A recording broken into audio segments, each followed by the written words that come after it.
Hello, welcome to Scary Thoughts, Horror, Philosophy, Culture. I'm Mark Cade. I am Chad Lotz. This is episode 124. We're going to be talking about Nosferatu, the Robert Eggers film from 2024. You can email us at whattthe, at scarythoughts.org. And in this episode, we will be discussing vampire lore and Eggers' other films, especially The Witch. I am going to roll out my thoughts about an idea called blackened camp. Mm-hmm. It's going to revolutionize the way everybody thinks about film and music. We'll be discussing metaphysics and evil, predestination, Catholicism. Orthodoxy. Yes. Yes. Spoilers ahead. All right, Chad, where do you want to start? Let's start with like my actual experience of seeing this in the theater. In the theater. Yeah, which is maybe the last time I ever go to the theater. Yeah. I think I'm done. Yeah. Unless a friend is presenting something. Yeah, unless it's specifically social in a way that interacts with the affair of the film. Yeah, I'm only going to the Unnamed Footage Festival. Pretty That's much. Probably in a year the only time I will go to a movie theater. And I think this time I'm just going to go to the whole thing. I'm just going to camp out. Oh, cool. Yeah. But yeah, so I go. I think like my experience actually kind of is a microcosm of like how this movie was received broadly. So I go with my high school buddy, which is kind of fun because he and I were into vampire shit like hardcore in high school. Like he's the best person I could think of to go see this movie with, him and his wife. So we get in there, and then it's like the movie theater fills up about halfway with packs of cretins. Yeah. Who talk through the whole fucking movie. It was like there's so much silence in that movie too. It's crazy. And then just multiple conversations in Spanish going on around me. Just like we're talking now level of like volume. One guy answers his phone, starts having a conversation on the phone. It's just nuts, right? And then I was thinking that I was like, man, these are, and a couple of the people had like kind of gothy accoutrement in the way that like young people do, you know, like an anime shirt or something like that. So it's like, oh, these are genre people, but they're clearly bored by this movie. And that's one of the things you hear about this movie is, oh, it's boring. Like that's like what people's critique of it is. And I have to admit, like when I watched this on my phone at home later, I fell asleep a couple times watching it. And my impression was it was boring, but I watched it again today. This movie's fucking great. Yeah. Like maybe it's just because you've seen Dracula 400,000 times before and the story beats kind of. It's repetitive. It's repetitive, right? But man, there's not a single thing in this movie, whether it be the sound design or the sets or the cinematography or the acting, that is not like top tier. I have one disagreement, but I'll get into that later. Still dissatisfying for some reason. Like I don't feel like I need to see this movie ever again. I'm sure I'll watch it again at some point, but I don't know when. I think that when I finished watching it, when it ended, I was like, that was fine, I guess. Mm-hmm. And then about 24 hours later, I was like, you know what? That was fucking incredible. I can't believe how amazing that was and all the ideas it was playing with. I was kind of in awe of it. And since all that, I've kind of stabilized somewhere between the two, that there's a lot about it that I really, really love. But so much of it left me really flat for some reason. The closest thing I've had a similar experience to with is the band Liturgy. Uh-huh. Like where I'm like, oh my God, this is absolute genius and so much went into it. And I realized like with both of them, the thing I find exhausting is how willing they are to talk about the art. You know what I mean? Like there's no element of this film that there's not a video of David Eggers explaining it. Yeah.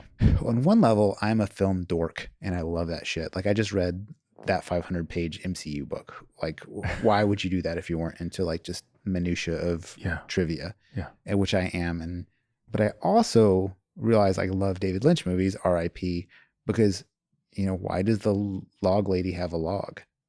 No explanation. Yeah. Whereas like if it was David Eggers directing, you would get like a 30-minute indie flicks YouTube channel description of the history of the log to the Scandinavian people, right, and how the log that he chose was of a specific wood. And it's cool, but it's like MFA people doing genre is what it feels like, kind of. And like Liturgy's a little bit like that. Like you know, Hunter Hendricks does a lot of like exegesis of her own work. Yes. And it's exhausting. Yeah. Unless you're all in, like, I think. Yeah. No, I totally see that. I think one thing that I connect with Eggers on is that he personally seems like, and his films seem like the product of someone who reads a lot of books. Mm-hmm. And that resonates with me. Right? Same. I think I'm the same style of creative he is. Like, Yeah. I want to be like a David Lynch, but I'm probably more like this dude who is a nerd that just does a lot of homework. Yes. Yeah. But he is also that type of person who, you brought up the MCU, is creating in the environment that rewards over explanation and participation in that explanation. Yeah. You know, there are so many YouTube channels that'll dissect a David Lynch movie, but he's not participating in that level of discourse. Yeah, and they're wrong all the time. Yeah, fair enough.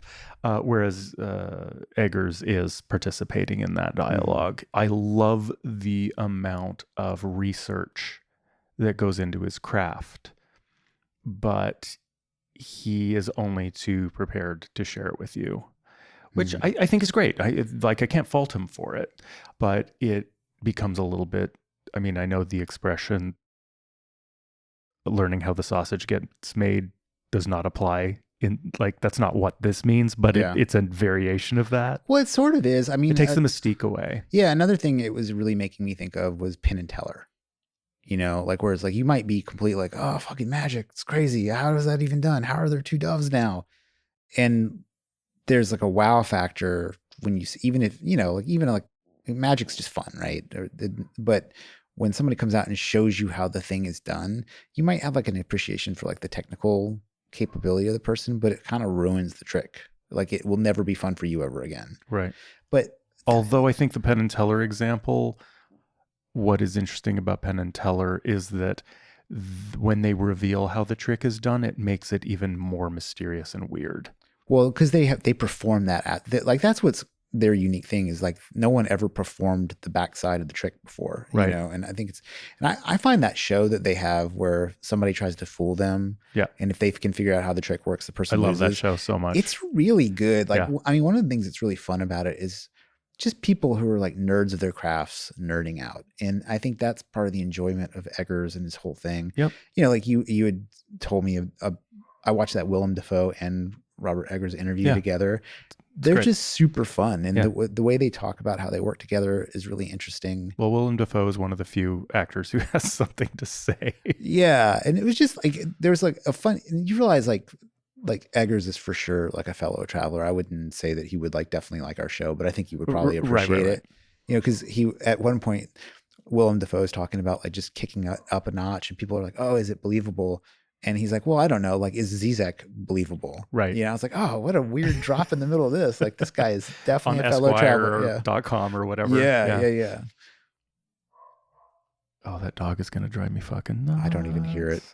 Another personal anecdote of watching this movie was, it was at the peak of Malinois misery for me. It was when our dog was being the absolute fucking worst. And I was like, I hadn't slept in like 5 days, and the dude that plays Craven the Hunter, the husband has the daughters that die. I can't remember the character's name, but his portrayal of being exhausted by somebody's fucking nonsense in his house that he didn't want in his house. Oh wow! And his just being up for a couple of days. I don't think his performance is getting enough praise, because he looks exasperated for real. I mean, he's just really great as just this put upon guy. You know, and like, they kind of, I mean, one read of it is, you know, he's like rich, right? But he's also in shipping. So he's kind of like today it would be like owning a truck stop, or he's like a trucker kind of, you know, he's a logistics guy. And so just the idea of this like kind of dude exhausted by these people in his house who will not fucking leave, it really hit home. Well, maybe we should talk a little bit about how we think through the origins of this. We did an episode about the Herzog version of Nosferatu. Something that I love about the origin story of this movie is hearing Eggers talk about being very, very young and watching Nosferatu on VHS, but it was before it was restored. So the version we have access to right now is a restored version. Before that restoration, there was this version floating around that looked like shit, and you probably watched it on VHS. Mm-hmm. And he, in a certain sense, was translating that dark, mysterious, fuzzed out, opaque version of Nosferatu visually. Yeah. And this movie is, I think visually impeccable. I think it's one of the most incredibly shot movies I've ever seen. But it's also quite unique. I mean, even it's funny because the source material is tired as fuck. Yeah. There are very few surprises. It takes a couple of liberties, but ultimately it's mostly just following the code. Mm-hmm. But I love this idea of drawing from this fuzzy, blown out version of the original rather than trying to do like a Bram Stoker's Dracula, that movie, where everything is just so brightly lit and there's no mystery and it's all garish. This movie was like a black metal album cover beginning to end. Yeah, I could see that. To me, like, it felt like a dirty Merchant Ivory film. Yeah, that's how I like that. Yeah, and then one of the things from the conversation with Willem Dafoe and Eggers, I noticed is the way he says it, I think is the best way, is there's nothing really tricky about this film except for the shot placement. Like, so like there's this like storybook fairy tale framing of everything, but otherwise it's just like a period correct thing, right? So like there's nothing ostentatious about, I mean, like, well, to do it at this level is pretty ostentatious, but like it theoretically, you're just like seeing the world as it was at the time. And then what makes it weird is the way everything's shot, which is like weirdly, like at first you feel like it's really symmetrical, but it's not. Like there's so many scenes where it feels like it's going to be symmetrical, but like one door shuts a little bit earlier than another one. And so the shadows kind of go wonky. Yep. There's just like so much of that in this film is just cool. Yeah, I really appreciate that. And ultimately, what all of that got me thinking about is, I mean, this movie is in a certain sense quite overboard. Mm-hmm. And we keep talking about things Eggers says. So sorry, I'm going to do it again right away.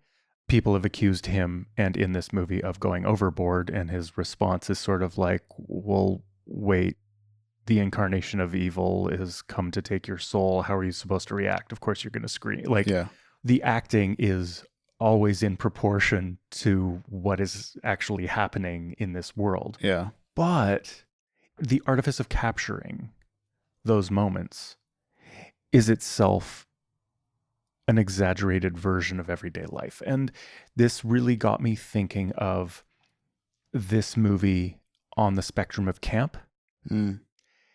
And the only way I can describe what I see as happening in this movie and things that we've been touching on in this podcast before is this concept of blackened camp.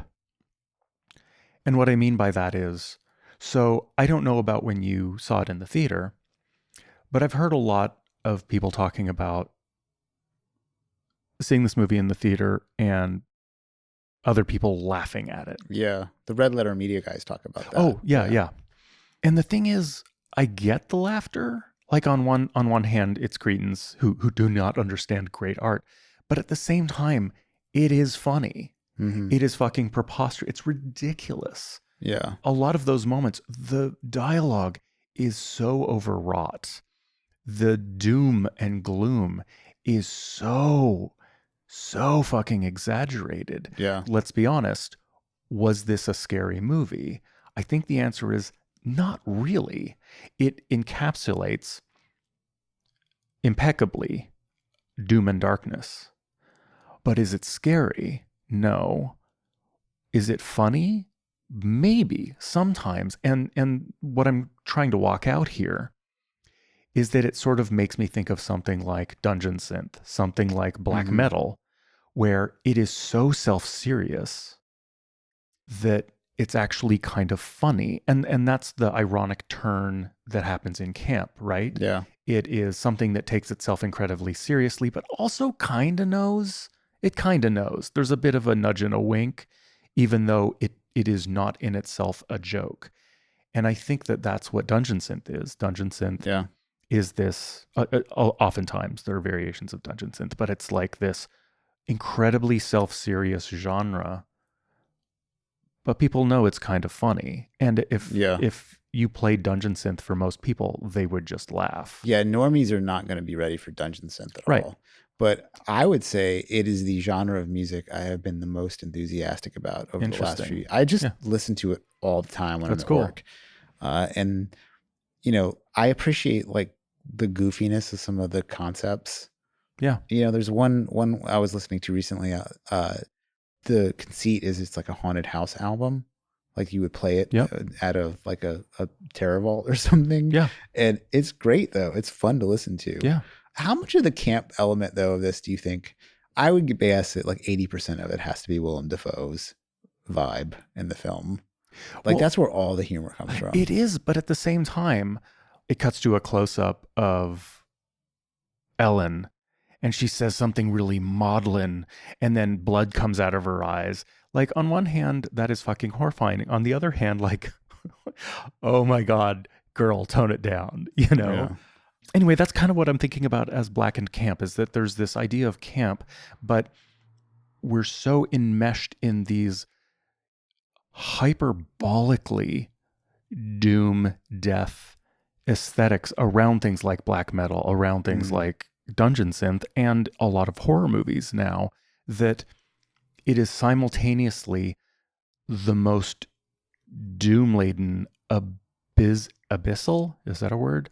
Dark evocations of the occult and death and nothingness, that it's actually kind of absurd and funny. And I feel like a lot of times the artists, they also kind of know that it's overboard, but it's a commitment to an aesthetic. And that full commitment, I think, is incredible and beautiful. But that's where the sort of camp part comes in. Does that make sense? Yeah. I still think it probably is Willem Dafoe is to blame. I mean, he has the best dialogue. But I think it's in the whole movie. Yeah, yeah. I agree that it is, especially like he is the Nicolas Cage-iest moments of this movie. But what I'm describing is true of Nox scenes. It's true of Nosferatu scenes. It's true of Ellen scenes, where they just sort of like, literally people like poke their head into the frame of the camera and say something really, really nihilistic. Like, oh my God. Well, again, in Willem Dafoe, like there's so many like just amazing Baroque adjectives in the dialogue. Truly. It's like, we've been blinded by the gaseous light of science. That's what that's mean. One of my favorite lines in the whole movie. Yeah. Should we talk about science? Yeah, let's talk about science. There's definitely an element of science, I think, in a lot of Gothic horror. Like it's on the edge of, you know, like it's something people are responding to. It's like replacing the replacement of superstition by science is like a plot point of this movie. Yeah. You know, it's definitely Dracula adjacent. For sure Frankenstein has the science thing. But it's funny how like some of the medicine, like here's some ether in a corset, right? Yep. They were like, we can go ha ha ha ha, but like, you know, 100 years from now, they're going to be like, oh, they thought standing 6 feet apart and wearing a thin paper mask was going to protect them from what? Oh, completely. Yeah. Yeah. It becomes hilarious that there are so many horror movies and thrillers that bring this thing. Frankenstein does it and Dracula does it. And all of H.P. Lovecraft, pretty much, that science does not contain all that there is in the universe. Mm-hmm. And we've discussed variations of this before, but if someone in a horror movie says, your science cannot measure what is after us, or something like that, how often does it turn out that like, no, actually science knew all along. There's nothing superstitious here. There's no occult powers. the Catholic Church does not wield supernatural power in this universe? And the answer is almost never. Mm-hmm. Science is almost always not enough to contain the realities of supernatural horror movies. Yeah. The science, the way that it's written in this movie, though, it has like what I would call like a Gnostic Enlightenment vibe. You know, Gnosticism. So like the idea is that the God that shows up and goes, I am God, is actually an evil entity that's like enslaved the world. I feel like the science of the Enlightenment is, the idea is that it's a false direction here, you know, like, because it actually doesn't save anybody. The science that they have is actually quite shitty, and we know that because it's 100 years later or 150, however long later. Like, would our 3D printing and data collection be any more equipped to deal with Nosferatu than their ether and corsets? Nope. Like, probably not, right? Like, and the reason why is because there actually is, in this world, there is forces of darkness and evil that are supernatural. Yes. There's a C.S. Lewis thing too, like in there, you know, have you ever read the Screw Tape Letters? Oh yeah. Yeah. It's a Screw Tape Letters. I had an great. audiobook of it read by John Cleese. Oh, I've heard that. It's great. Yeah. And then like, probably some people aren't familiar with the Screw Tape Letters, but C.S. Lewis, you know, Lion Witch and the Wardrobe Guy, was a pretty prolific Christian writer. And the Screw Tape Letters is essentially like an on-the-job training manual between two demons talking about like how to like ruin souls. And it's kind of a fun book. It's funny. There must be a movie made. Somebody must have made it into a movie by now. If not, it should be made into something. Well, maybe now that Severance is getting all its attention. I mean, it's and The Office has run its course. I could see the Screw Tape Letters being done in a very like Office style way, and it would be pretty fun. But like, one of the main things is the whole line about, the best trick the devil ever pulled was convincing people he wasn't real. And that's kind of what's going on with Orlok when Knox, I cannot remember his character's name. I remember his name from Fury Road, Knox, but Christopher Holt's character. Yeah. When he's like, oh, tell me, like, what's with these like gypsy peasants? I'm sorry. No, that's not Knox. Knock is is his boss, who then goes crazy and is the king of rats or whatever. No, I mean Knox in Fury Road. Chris Holt. Yeah. I'm sorry. I thought that's what you were talking about earlier, but Canuck. Canuck. Yeah. Sorry. Which is weird. I totally forgot what I was saying. I derailed it. Sorry. The devil. Oh, yeah. The devil. So Christopher Holt's character's like, oh, what's up with these gypsies and their weird shit? And then Orlok's like, oh, it's disgusting peasantry doing disgusting peasant things. I can't wait to go somewhere enlightened. And you're like, yeah, like if you're a vampire, you would want to go where people don't believe in vampires. Oh, yeah. Because it would be technically safer for you. Yeah, good point. Yeah. I think this movie is another example of, I don't want to make assumptions about the people involved in it. I don't know them. I don't know their investment. I don't know their beliefs. But where people who know a lot about the occult and are clearly invested in the occult represent the occult as having actual genuine power. Yeah. We've talked about this before, but it's always interesting to me that Dennis Wheatley on down, someone who studies the occult and then makes a movie about the occult, it's like those powers actually work. Do they work for you? This is what's it called when you write something that's a fantasy that you want to come true? What's the expression? Wish fulfillment? It's wish fulfillment. Yeah. Anything made in cinema about the occult that is made by people who are invested in the occult strikes me as wish fulfillment in a certain sense. Yeah. Yeah, there's a very similar vibe with have you ever read any books written by exorcists? No. So I've read a few, right?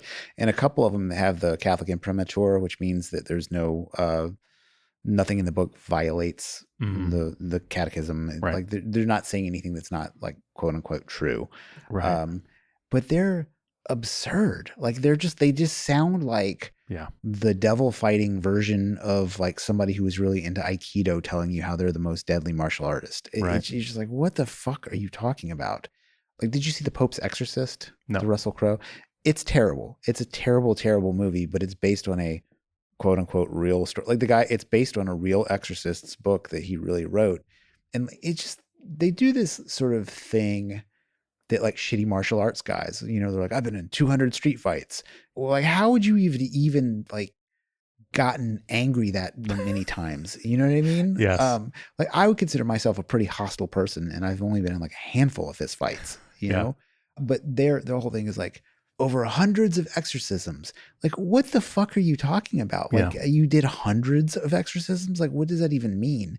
I feel like Eggers here has definitely read a lot of the real occult books. Like the symbols are real. Like all the shit that Willem Dafoe spits out is all Enochian, like real deal shit. Like when he's like Asmodan, and you're like, oh, whoa, or like I invoke the Tetragrammaton. You're like, wow, this is like pretty legit.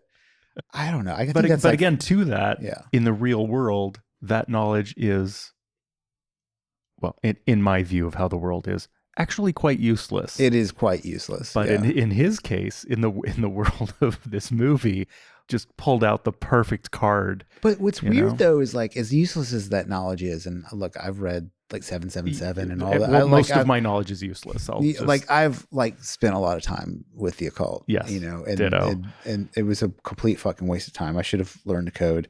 But think about how popularized the really wishy-washy, watered down version of it is. Like, you know, you have like, we live in a world of, you know, Michelle T's tarot book is basically a self-help book.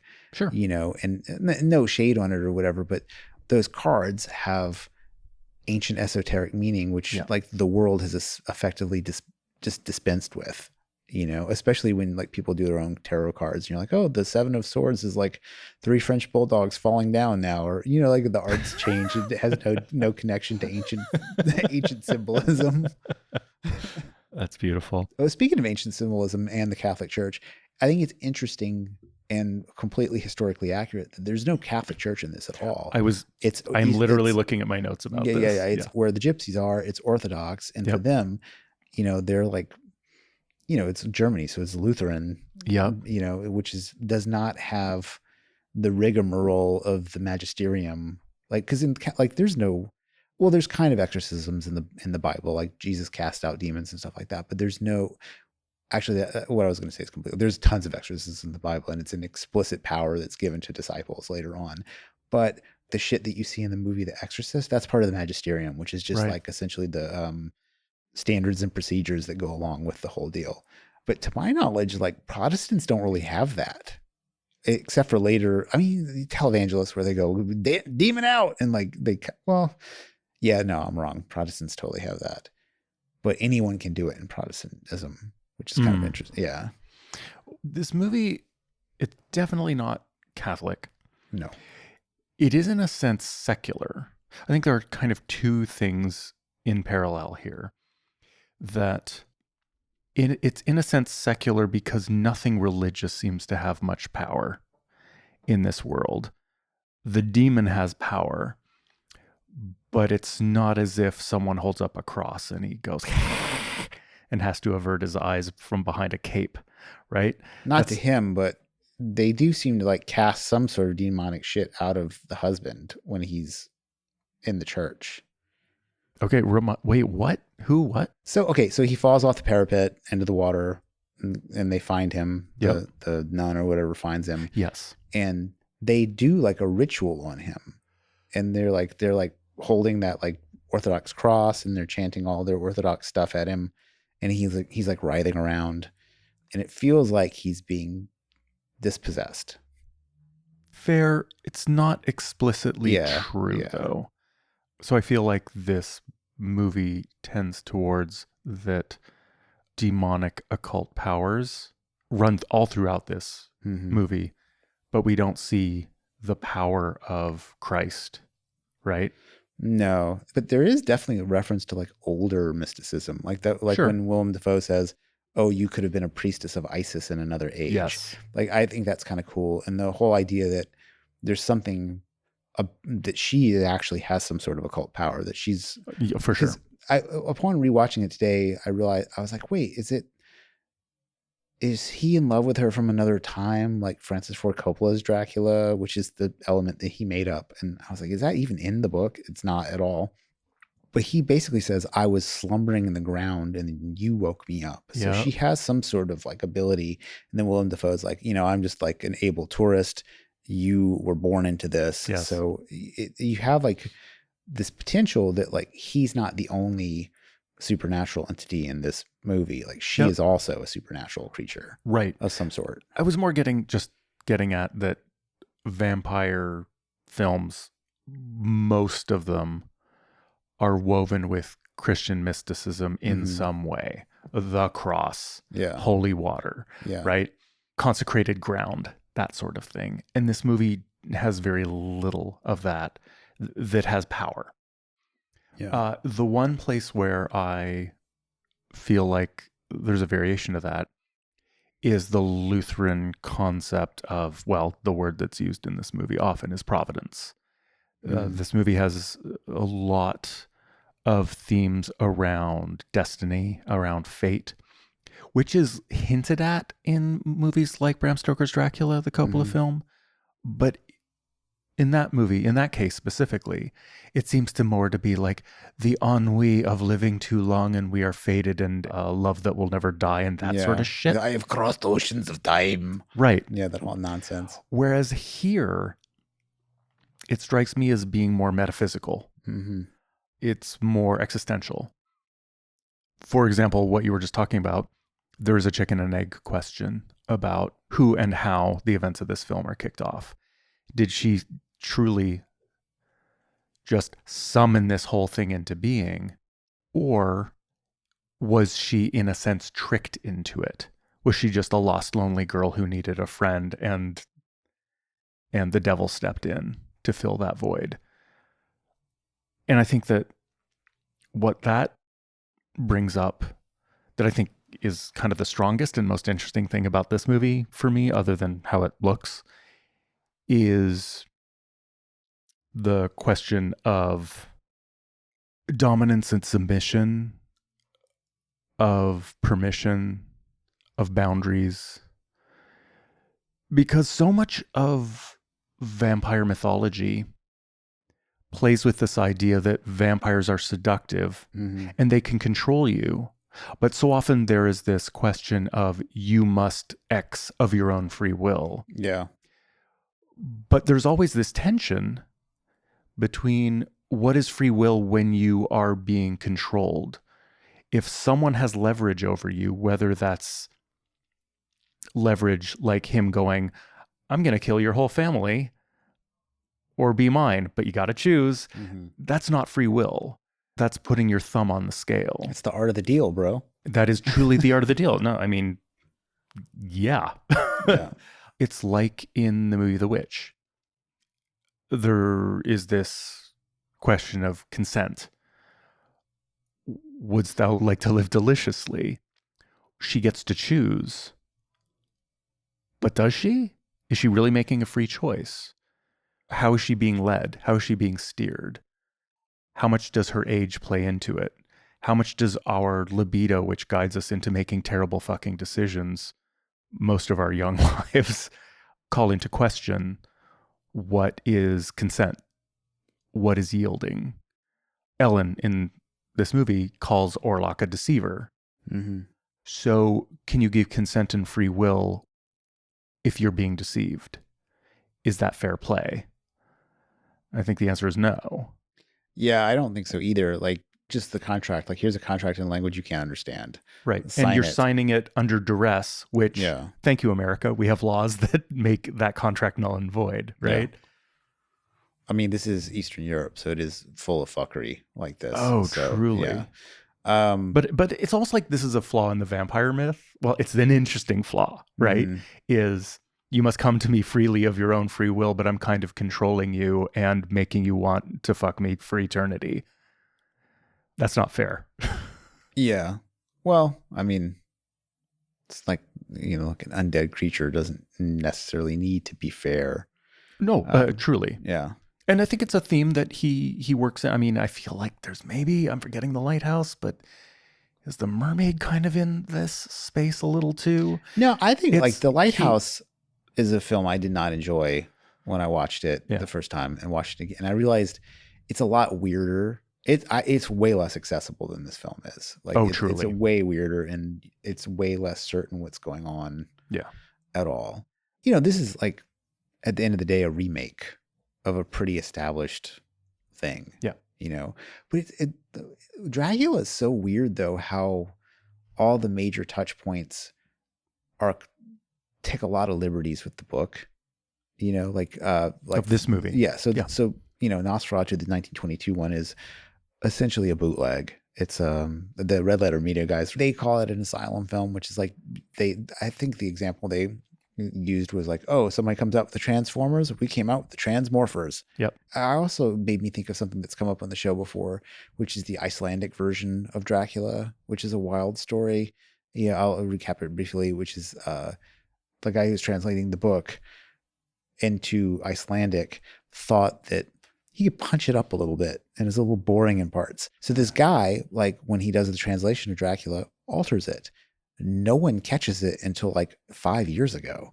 So if you had read the book in Icelandic and never read it in English, you're getting kind of a different story. And, and then when they made it into a movie in Iceland, people were just like, oh, it's just liberties with the movie. Because everybody does something, like Francis Ford Coppola, I can walk around in the sun, like what? Like, I remember that was so jarring at the time. And the way it's handled is Dracula's like, actually, I can walk outside during the day, no problem. And you're like, well, that's like a major violation of the vampire rules, or the whole idea of the woman dying and being reincarnated. That's an addition to it. Even the Bela Lugosi vampire Dracula's they all take liberties with this story to the point where it's like, what is the story even anymore? Yeah. What did you think of like the Orlok creature? Like the whole look of the creature? I really liked that we didn't see him until very late in the film. Yeah. Something Monique pointed out that I thought was really interesting is that he is almost the entire time horrifying and rotting, but you can see that there is a very attractive man under there somewhere. You know what I mean? It's not an ugly man rotting. It is a beautiful man rotting. Yeah. Love the Pringles can mustache. That was a great detail to maintain. Yeah. One thing, I haven't seen anybody say or write this, but you know how like the heavy breathing and then the talking? Yeah. I had read in like some vampire book, like in the 90s somewhere, the idea that vampires don't breathe anymore, so they have to force air in to speak. Oh, it's kind of interesting. Like he's almost like a harmonium. Like he's like, he has to inhale and then make his vocal cords work. And I haven't heard any.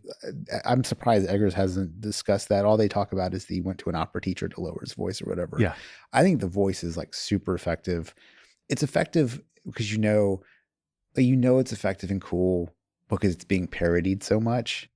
I love the design of the creature. I think it's great. I love the dick out in the graveyard thing. But I will say, like, it could have really been almost anybody under there. If you had told me that this was just like an animatronic creature, I mean, maybe, Yeah. I'm going to bring up the thing I fucking hated about this movie. Okay. It drove me nuts. I think the music is garbage. The Red Scare girls had the same exact thing to say. Yeah, they said it was like trash and like totally stood out as being not just boring. Forgive me. I'm just kind of going to go off on something for a moment. Go off, Queen. Thank you for your patience. In the first like 15 minutes, I swear to God, it happens like 7 times where the music crescendos, and is deafeningly fucking loud and then halts. And then there's this like decayed reverb. And once is arresting. Twice is, okay, I just heard this, but it happens over and over. Yeah. Okay, imagine we're talking about black metal, like Emperors Into the Nightside Eclipse. Imagine every time it goes from, it's not, that album doesn't really have choruses and verses, but just imagine every time it switches to another part, there is a crash cymbal that is the loudest thing in the mix. And it happens every 30 seconds on the entire album. It's supposed to signify a transition, but eventually it just becomes this thumbtack in your ear that's irritating and cliched and predictable and boring. And I think that this movie does that. It is constantly doing the exact same gesture with music that is colossally loud. And this movie also, to bitch about the sound, it is almost worse than what's his name? The Tenet, Get Out of My Dreams and Into My Car movie. Nolan. Christopher Nolan. Like, this movie is almost worse than Christopher Nolan in terms of the music and sound effects are deafening. And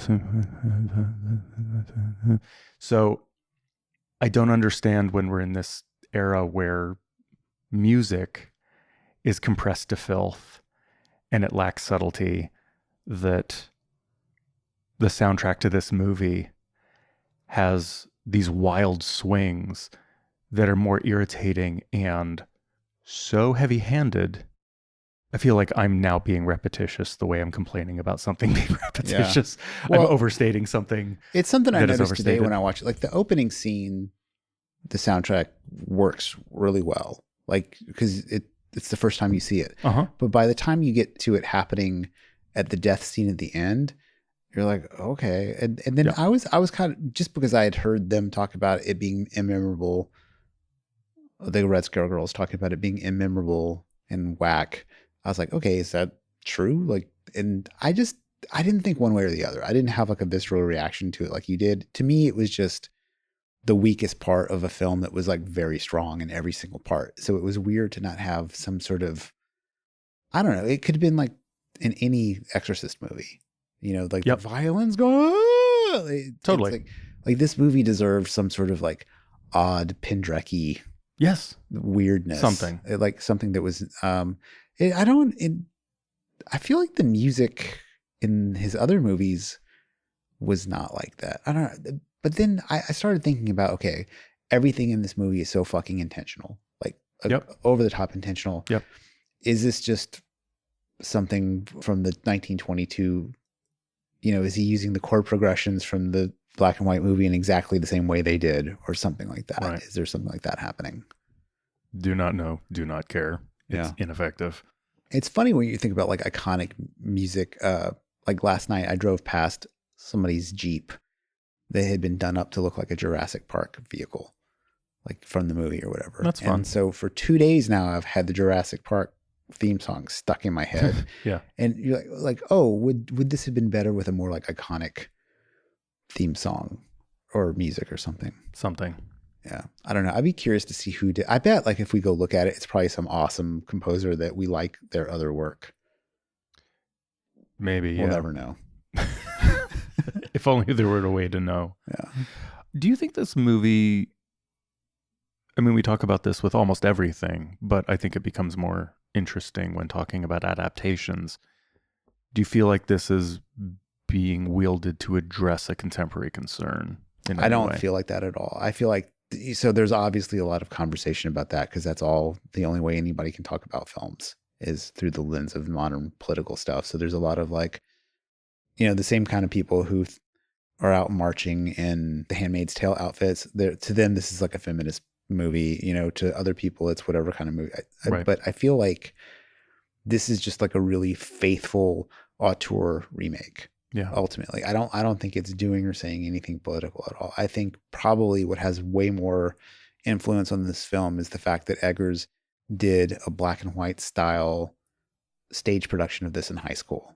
I love that, which so is much. Cool. You know, and so you're like, okay, this is a dude who's been marinating in the aesthetics of this tale and the potential of this tale for, I don't know, like 40, I don't know how old he is, but he's like 45 or something like that. So that high school. So he's been thinking about this for like 30 years probably. Yeah. And I think like how to pull it off, how to make it look, who to have is probably more forward. Like all these things that are happening in the film that you would be able to bolt some sort of concern onto, they're not different than they were in the 22 version and the older versions of this. Like it's all the same. Fair. Yeah. So like anything that's there was already there. I don't think he added anything. I agree. Although I do sort of see that, you know, part of the contemporary political mindset is paranoid and conspiratorial in every direction. And I feel like that is essentially a belief in vampires. Just go with me metaphorically. Everybody believes in vampires now. Everybody believes there is, I mean, that's Pizzagate. That's the rise in anti-Semitism. That is people who think Trump is literally going to cause the apocalypse. People believe in vampires. People believe that there is someone controlling things, that is stealing something essential from you. Yeah. The loudest people in America are reflecting, in a sense, the reality of vampires. Mm-hmm. Yeah, I mean, I guess. All I could think of was Bela Lugosi in Tim Burton's Ed Wood, going, pull the string, so like good. Somebody's pulling the strings, yeah, like, which is like it I don't know, I mean, and then the weird like resonance of that makes me think of just like Jungian stuff, like it's like, oh, there's all these synchronicities and cultures and things, like yeah. You know, maybe that belief that, you know, we have this orange vampire running the country is just like a Jungian story thing we tell ourselves.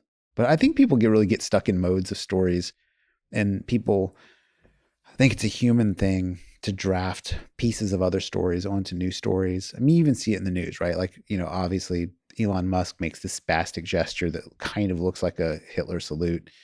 To me, it's, I don't know, maybe if it is or isn't, I don't know, right? But I know he sucks, and he's not actually literally a Nazi, but what he is maybe worse. Like I think a techno-feudalist might actually be a worse outcome for the world than a national socialist. And then as long as you're calling him a Nazi, you don't really get to diagnose what is actually fucked up about him. You're thinking Absolutely. about this other stuff. Absolutely. But, you know, like people aren't awesome at diagnosing because you only really have the past to go on. You know, one of the funny things about this movie is Willem Dafoe's character will make these leaps in logic based on a book he's reading. So it's like he's reading the story. When he has that vampire book, he's like, oh, you have to trap him with the pussy outside of the grave. You know, that's the only way, is to like get him to fuck somebody when the sun comes up. Like, and it says it in this book. And you're like, well. Well, I also love that what's his name goes like, oh, great, you only know this from books. Mm-hmm. Yep. Yeah. Or you called it. This thing is like, I've only ever encountered Nosferatu in books. I've not encountered him in real life. And you're like, well, what you would ask me, like, what are like the plot holes in this?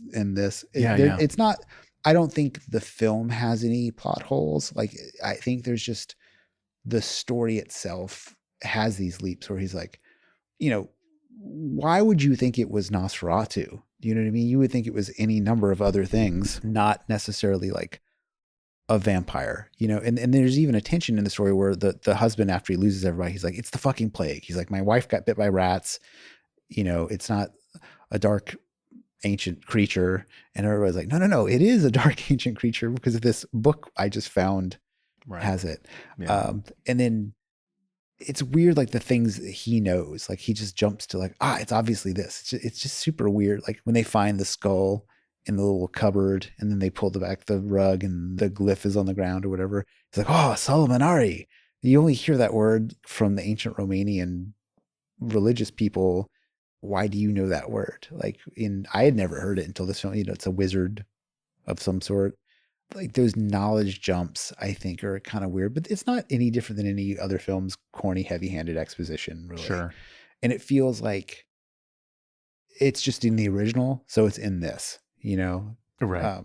I wonder if he wasn't as indebted to the original, if he might have like come up with some different way into this. You know, like in The Witch, for example, one of the things I think makes it really successful is, and he designed it this way, is all the stuff that happens could have happened without supernatural elements. Like, and right, you know, up until the very end when she flies up in the air or whatever. Yes. But has anybody else made like a remake of this exacting? Can you think of a remake as successful as this? I would watch this. I would watch this 100 times. Well, okay, so there's definitely The Thing, for example. I think is a remake that's much better than the original. Really? I'm talking like the 50s one, not the newer Thing from recently. So the John Carpenter Thing is the remake. Oh, I'm sorry. Yeah, yes. And Invasion of the Body Snatchers 2, not 2, but like also. The 70s one is better than the 60s or 50s one or whatever it was. Yeah, I agree. Yeah. I kind of want to back up a second, and you were talking about this movie being thought of as having a feminist message or something Well, I don't think it has a feminist No, message. yeah, just that idea. I think is really interesting because a theme with Eggers is, well, at least let's just talk about this in The Witch. A young woman invokes darkness, and that young woman has has moxie, Mm-hmm. but the way she chooses to live deliciously Mm-hmm. is to submit to a masculine power. Both The Witch and this movie, it is a young woman who chooses of her own free will, whatever that means, Mm-hmm. to engage with darker powers. But that power is given and controlled by a masculine evil. So yes, I mean the characters are male in the film, but you also wonder, like, you know, your point about Orlok having been a handsome man before he was a zombie. Are they just the object of desire of these women? Is like that is it's, you know, because I always felt in The Witch she's sort of imagining what he looks like. Like you could make the case that it's from her own imagination. So is she imagining her like ideal lover? Well, totally. Again, Yeah. I'm not taking a position here. I just think it's interesting when we think of strong women characters, when we think of what is a feminist film, even. The Barbie movie. Oh, it's so good. That what I think is interesting here is that there's this narrative here about submission, but it is also specifically heteronormative submission.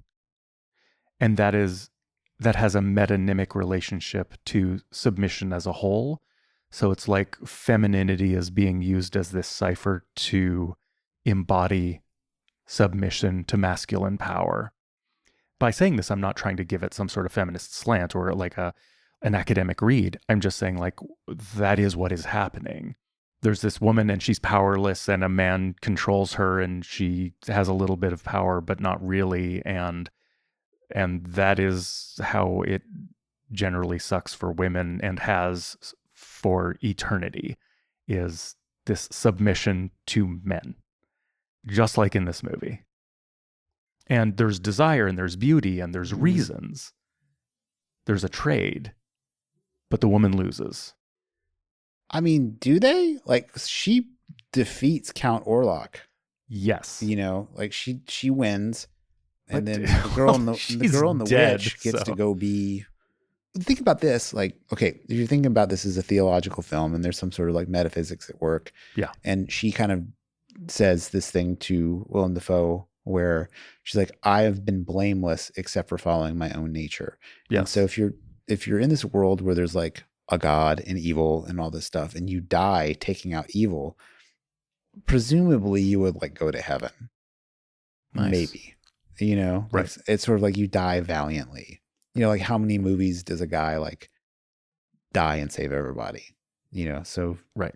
That I don't know. Yeah, true. I mean, I'm not necessarily mounting an argument here. I'm just observing. Yeah, it's not so simple. Yeah, and I think that like this movie like complicates it in a bunch of interesting ways. Like it's like a hardcore period piece. So that is for sure happening in the world of this movie. You know, like there's absolute like overburdensome submission as just a thing. And buddy husband going, you know your place. Yeah. Like as soon as she starts talking back, he just invokes how like, she's supposed to behave. He's like strong pimp hand, bitch, shut up. You know, totally. To like a modern ear, you're like, whoa, this dickhead. Yeah. But that was probably a pretty reasonable thing to say from that guy's standpoint at that time. You know, like you've had her wigging out for 3 months in your fucking house. Yes. And now her presence has wrecked your shit and she's like getting lippy at you.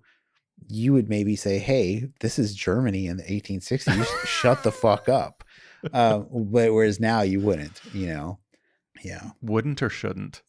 You just wouldn't probably. Jesus, Chad. Well, I don't, this is beyond feminism, male or female dynamics. Some people just need to shut the fuck up, you know, and it's probably me. you know, a lot of times needs to shut the fuck up.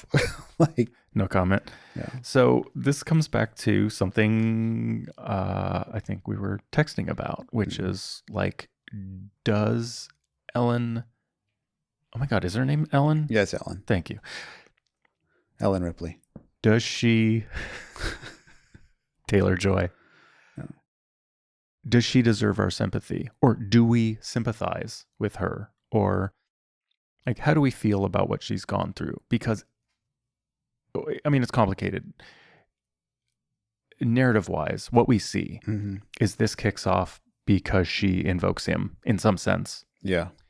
And so she is, in a sense, responsible for everything that happens, maybe. Yeah. But she was also a child who was taken advantage of by a demon. Yeah. We can assume that's not what she was asking for. Maybe not. Well, there in the very beginning of the movie, there's like a bit of foreshadowing where she's talking about her dream and she's mirroring death, and it's scary, but she's never been happier. Like, I think it's kind of interesting. She's talking about the smell of lilacs, which comes up a few times. I looked this up because I knew you'd be able to, but it's not like lilacs came out of nowhere like the Blue Box and David Lynch's shit. Like, so a lilac is symbolic of pure innocent love and death at the same time. So I think it's like interesting that, yeah, that it's messy on purpose, you know. And there's. I also love that she rejects the flowers at the very beginning of the film. Oh my God, as a husband, like a man with a wife, that felt so real. Like, I'm trying to do a nice thing, and you're going to be a fucking bitch right now? Well, like, what? That is not why I brought it up. I was totally going for something else. Thanks for that.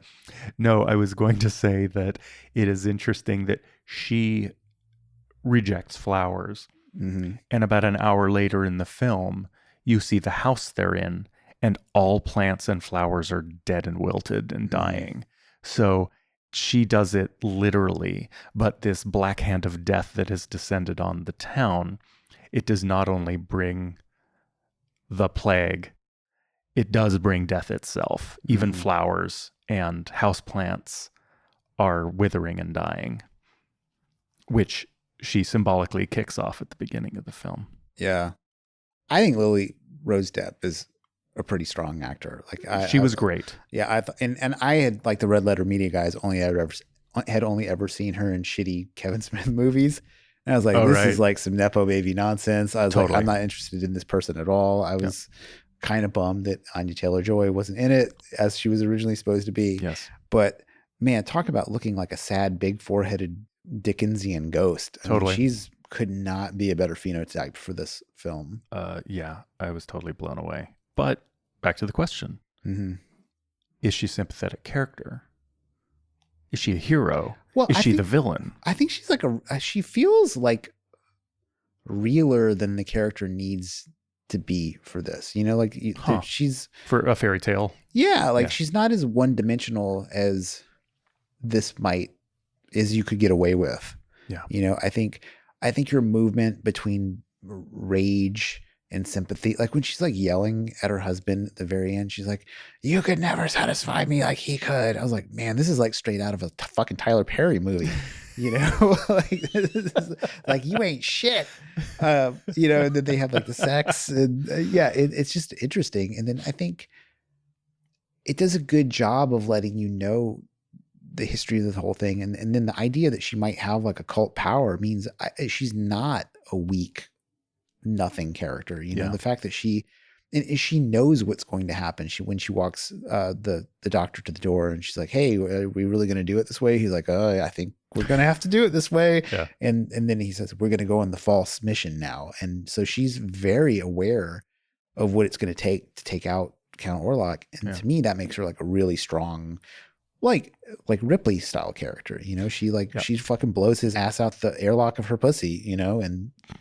like it's a very similar death to the alien in Alien 4 when his asshole gets sucked out the airlock, you know. It just melts. I mean, I think what you're describing is maybe why I went from like, that movie was okay, to when I started thinking more about what was going on. Yeah. Did you know I got more that interested. her movements, they had her go train with Budo dancers?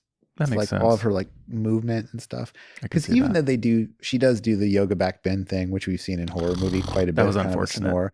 But the moment where she sticks her tongue really far out and it looks like pretty she's good. about to bite it off, Yeah. I was like, oh, this rolls. She's going to bite her tongue off. And then she doesn't. And yeah, it's just really Also, pretty smart. living with Monique, I'm very acutely in support of horror films that engage with genuine choreography. Mm-hmm. I'm not talking about body horror, but that use the actual physicality of the human body towards horrifying ends. And I think that backbend is sort of like if I was like, oh, I love horror movie soundtracks. And you're like, oh, you mean like stingers? Like when it gets really loud and there's a jump scare? Like, no, that is absolutely not what I'm talking about. Or unfortunately, that's the only one people know. Did you see Smile 2? No.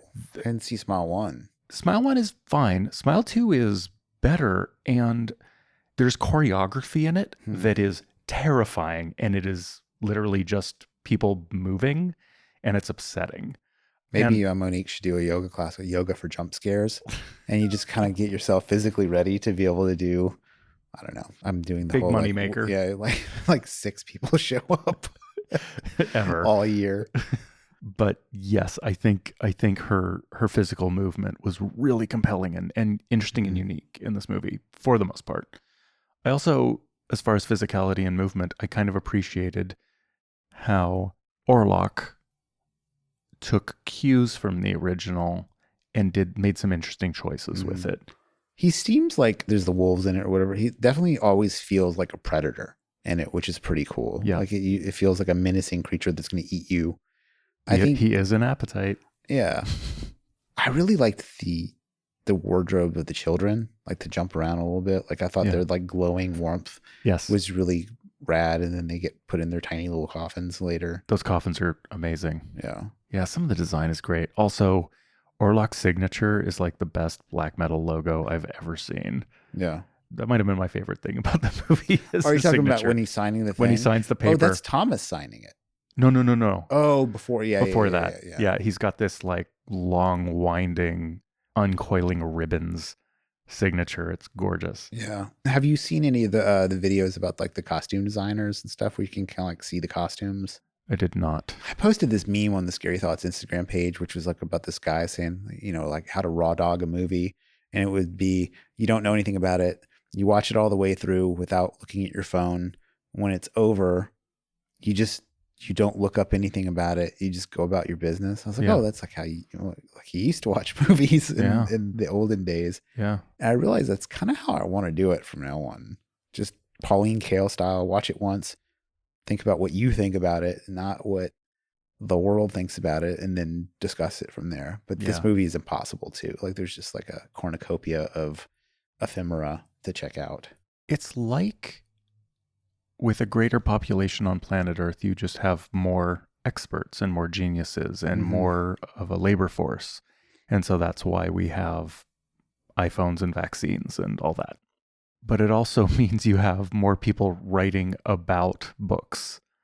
1 million people deciphering the MCU and Thomas Hardy novels and Foucault. And I don't know that. I don't know. Sorry, I kind of ran out of steam on I know my dislike. I kind of know what you're going for here. Like, I thought about general pedagogy when I was watching this movie, and like in all the there's like a million videos about it. There's so many breakdowns of this movie, Easter eggs and explaining every little piece of it.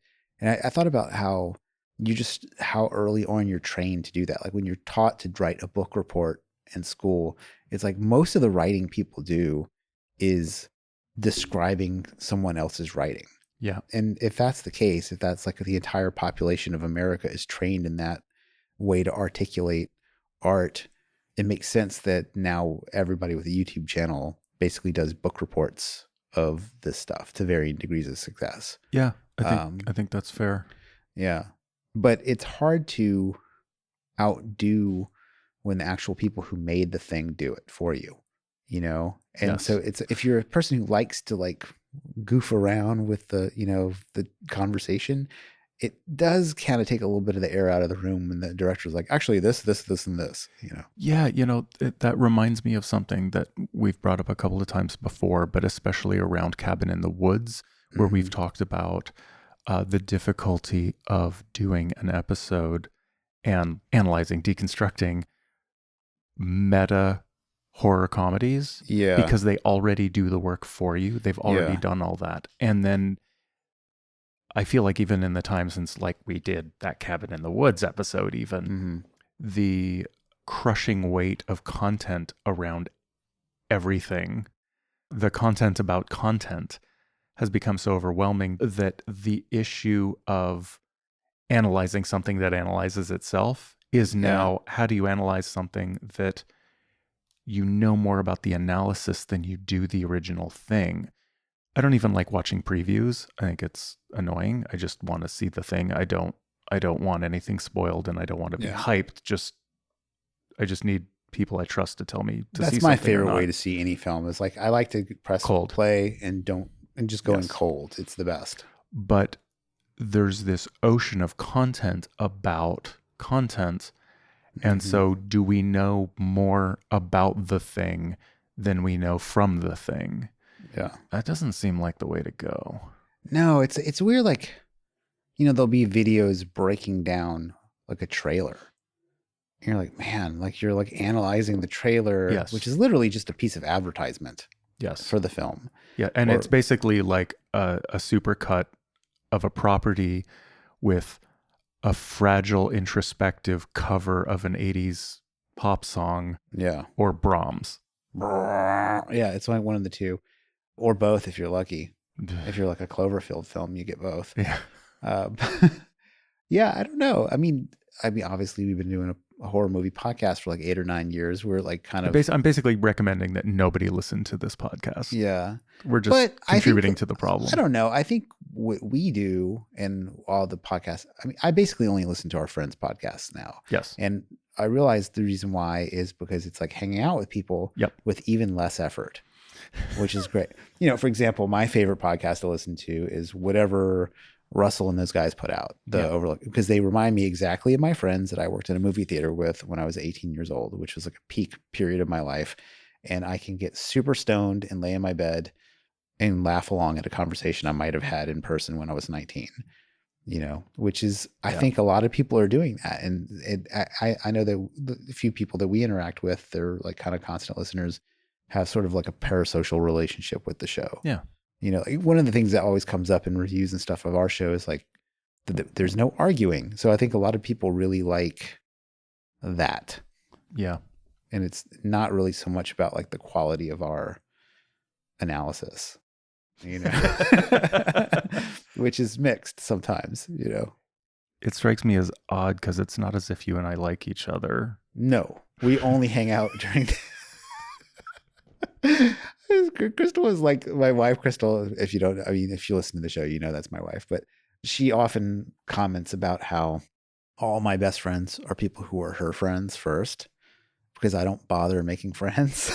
Like you just get cast-offs. Yeah. Like for example, the guys I went out with last night, my buddy Alan, he was my wife's friends first. Now he's like one of my best friends. You know, I hang out. He's probably the person I hang out with the most after you, really, you know. That's so funny because the only reason you and I know each other is because your wife invited my wife over for brunch. I know, it's pretty funny. It's like the one I literally walked into your apartment. Yeah, it's pretty funny. Like it's amazing how like we actually showed up and made this show. Like how many other times you're like, oh, you should do blah blah blah, like total cocaine talk, you know, and you don't do a thing. Yeah. I wish we had talked about something more money making. I wish you had been like, man, we should get into crypto scams early. I've been like, yeah, dude. Well, yeah. I thought for sure we would have gotten at least an invite to a showing of something. I mean, we get invited to the Unnamed Film. I fucking always fuck their shit up. I'll never be able to say it correctly. You know. Yeah. Yeah, we get invited to that. It's pretty fun. Yeah. You know, I was like hoping to go shit on The Crow at Comic-Con. Would have been like a dream of mine. Feel like this movie sucks. Bah.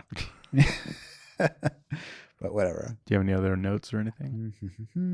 Oh, I have a note. Maybe that this was all actually not Canuck's fault, not Ellen's and not Orlok's. Well, I mean, Orlok is the demon, but did Canuck actually kick this all off? Maybe he did. So, did what he did probably wasn't the result of Ellen summoning? No, I think like if you take the facts of the film, yeah, she awakened him from his slumber with her cosmic desire. Yeah. And that's where he comes up. And I think what Canucks is an occultist with a weak mind who Orlok was able to like stepping stone into, you know what I mean? Got I think because the reason why I'm saying that is just sort of like how the Renfield character is done in different films is like usually his greed of, wanting to close the deal with the Count is sort of like what causes the problem. It's funny though, like Christopher Holt played Renfield last year. Right. I was wondering. Well, and Willem Dafoe is the vampire in Shadow of the Vampire. Yes. Which is kind of a great movie. I remember really liking it. It's fun. It's there was a way that movies were meta before things became Joss Whedon-y. I would almost say like adjacent to Rosencrantz and Guildenstern are dead. Mm-hmm. Like there's that sort of more theater Rashomon approach to meta instead of, fucking Joss Whedon's suck ass. Hey. I fucking hate him. Why? I just don't like his whole shtick. Like, is this about feminism? No. See, I am actually quite warm to at least up to second wave feminism. Like I'm on board with Camille Paglia. Oh, like God, what is that happening? I'm pretty much like I've always kind of been like I thought members of Bikini Kill were kind of sexy. I guess that's not exactly feminist. I don't think you know what feminism is, Chad. No, but what I'm against is men wearing the skin of feminism because they don't have game and they use it to attract sad women, like, the male feminist way. You think it works? I think it must work sometimes. I mean, I don't know. I was always just like, I got motorcycles and cocaine. What's up? Like that was my approach. So I didn't really need feminism for dating. That's how I met my wife. We should have done a dating advice show, Chad. That's what we missed out on. I tell you what, man. That's where the money my is. dating advice is actually pretty great. Tell me. I mean, I don't have any for you, but I think that I'm like well situated to give advice. For one, like you, I have a nearly 25-year-old relationship that is going strong. So there's that. I was pretty successful as a single dude.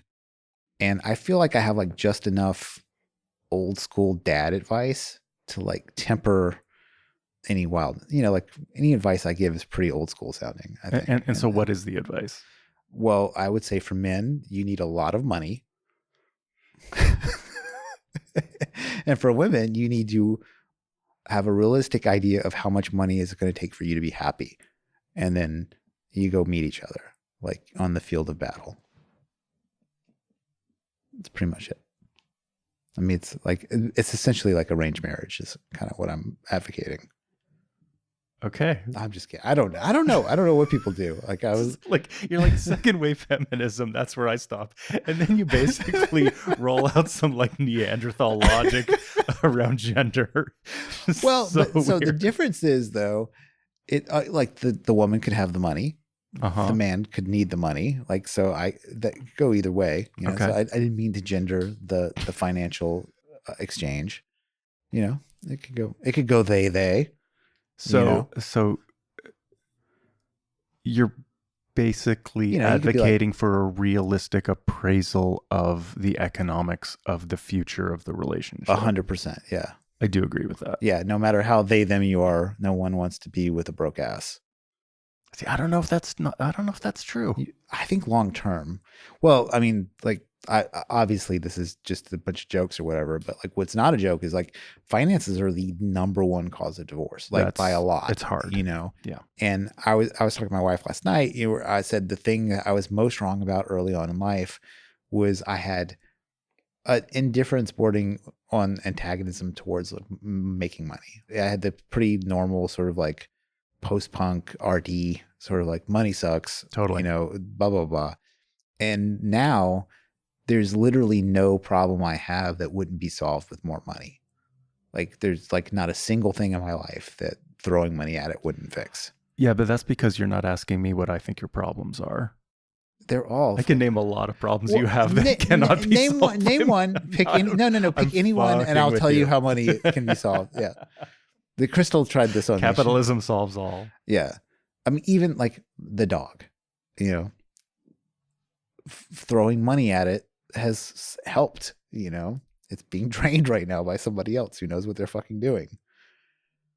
If I didn't have that money, I would be stuck with that goddamn dog training. When I become enfeebled, a mixture of TRT and amphetamines is going to make me feel more robust and young. Oh, you haven't done that yet? No. Yeah. I need to, though. Do you? I don't know. I mean, I'm just going to say it again. I know I bring this up. Low testosterone is like the best fucking thing that's ever happened to me. Yeah, until you break a hip. You know what? They make them out of titanium now. Yeah, I guess so. Not being angry and wanting to break shit all the time is awesome.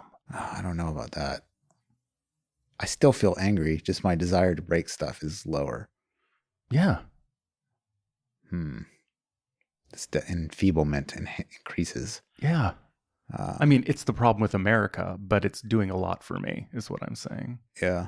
I don't know. I think just being full of rage and testosterone is a good way to go. I mean, if you want to get stuff done. Fair. Yeah. So what have we learned? I don't know, man. Like, that's kind of the thing of this film is I haven't learned anything I didn't learn watching Interview with the Vampire in 1997 or whenever it came out. Would you, if you had a chance, want the powers of Count Orlok if you had to be a walking corpse? Would you want to be this kind of vampire? No. No, I think that part of what is fun about a lot of vampire movies and novels and comic books and all that is it's often about like eternal love, but actually it's about lust. It's about carnal desire and seduction, all of that.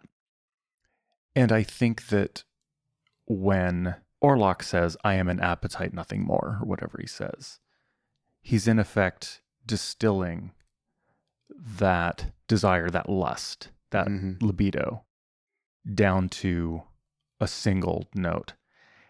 And there's something somewhat beautiful about the final moment of this film in a horrifying way, that he is so wrapped up in consummating his relationship, his lust for, his metaphysical enmeshment with Ellen, that he doesn't care that he's about to die.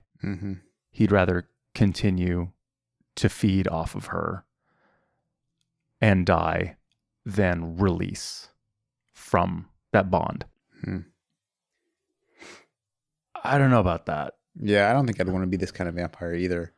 There's something really seductive about such pure libido, but at the same time, the modulation of life is far more interesting than something so distilled. If you could have any vampire's kind of vibe and powers, which one would it be? For me, I think the best vampire that you'd want to be is Lestat.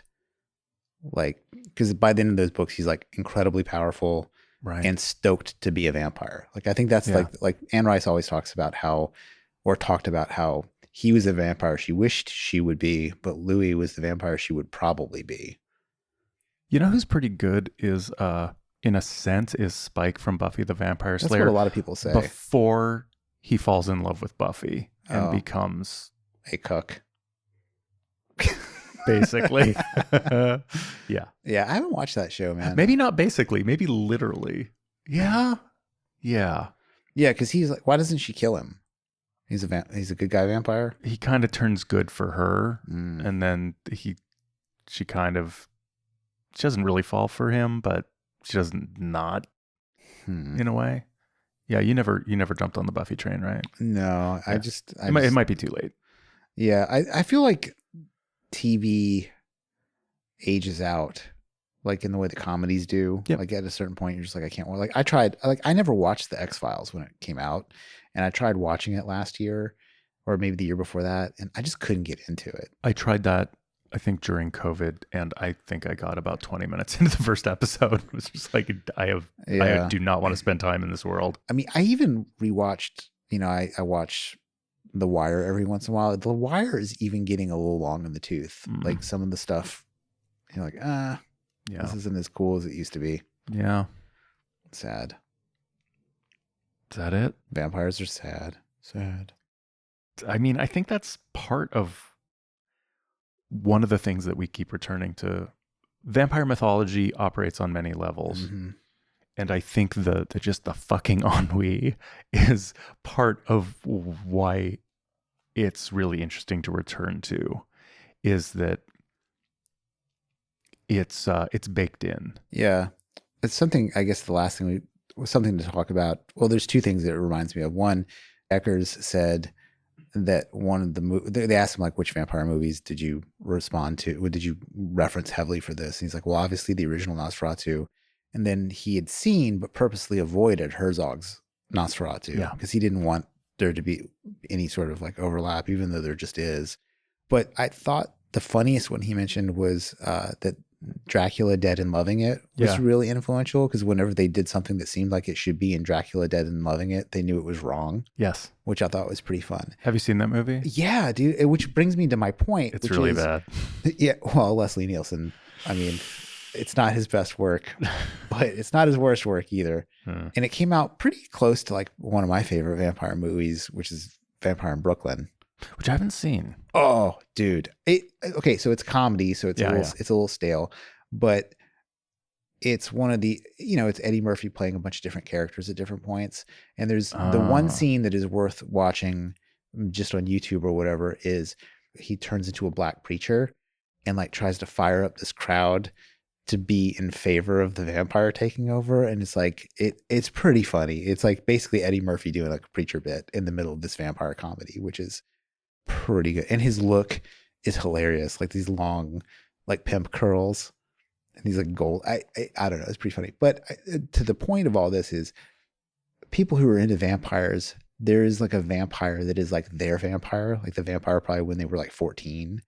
And I have to imagine a lot of the people who were disturbing my enjoyment of this film in the theater, Twilight is their vampire. Yeah. Yeah. I think there's probably like Twilight is the biggest vampire thing ever, I think, outside of maybe Dracula as a whole. Yeah. Yeah. And what's it called when a word ends in ation? It's a noun, but it's a type of noun. Okay, whatever. Sorry. No preface. The Twilight vampires are part of the protagonization of pre-existing properties. It is like Cruella. Do we really need the villain of 101 Dalmatians to be the complicated, sympathetic protagonist of her own movie? Yeah. Fuck no. You don't. But the reason why those movies are made is so that later on when your politicians tell you that these criminals of whatever stripe aren't as bad and it's not their fault, that programs the mind to accept that narrative. If I could take away the intentionality of what you were saying, I would agree. I don't think there's a conspiracy here. Well, no, I think how much of disagreement in political life, for example, is actually these people who you thought were bad or good, and these people lot. Like so. And I think that this is like I can't remember who said it now. I've mentioned it on the show, like, but reality is bad for superheroes. Like when you make Batman into a realistic guy with all Yes. these modern foibles and stuff like that, you diminish. Well, especially Superman. Yeah, like Superman is a great example. And I think that new Superman movie is like, it's like a return to sincerity in that genre. I hope it's great. I think James Gunn is pretty good overall. I just thank God it's not Joss Whedon's Superman. He like ruined those DC movies. They're terrible because of him. But going back to Twilight, yeah, I'm game for any take on anything, right? But the vampire myth is at its strongest. Did you? I read one of those books when it came out. I read the first one. From what I remember, it felt like it could have just been the X-Men. You know what I mean? It was just an excuse to give some tweens superpowers. Sure. You know? Yeah. Yeah. Yeah, that's fair. Okay, so what have we learned? I guess it's better to have a rotting asshole as a vampire than be sparkly. Brilliant. Yeah. I don't know. All right, you can email us at WHATTHE at scarythoughts.org. Please do. And thanks for listening. Woo.